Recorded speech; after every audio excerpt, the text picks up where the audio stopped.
Hello, vijana ya nani? Vijana yanatembea wenyewe. Na leo tumekuja kusema kitu ambayo ni breaking news. Hii hata hii bwana, hii sijui tutaita aje. Hii breaking news ya breaking news. Pastor Ezekiel Mwenyewe ule wa nyota ameprophesize kwamba yeye aendi kumaliza mwezi wa pili.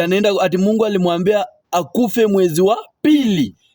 Ni mbaya. Na sasa sisi tukafikiria na labda tu ni sakarakasi. Ni sarakasi. Na anaambia bibi yake ati Mungu alisema nikufe mwezi wa ngapi? Ati wa pili. Akasema Mungu amesema ukufe mwezi wa pili. Na ati hiyo mpaka akasema ati leo watoto wangu ndio wanaenda kujua hiyo.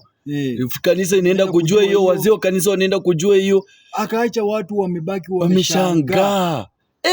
Wase ni mbaya. Ni mbaya. Sasa wafasi wa Pastor Ezekiel, Pastor Ezekiel mwenyewe amesema ati anaenda kufa mwezi wa pili. Mwezi wa pili. Na amesema ati sasa lazima atoe basi sacrifice kubwa. Ati inafaa atoe sacrifice kubwa sana. Ndio sasa sijui ni sacrifice gani? Sasa sijui ni sacrifice gani, lakini ati wamemwambia Mungu amwambia kama atataka kuishi more than Februari atoe sacrifice kubwa. Na watu wakauliza Februari gani? Ati hii mwaka. Nikisema Februari na maanisha hii mwaka. Ni bula akiwase. Ni mbaya.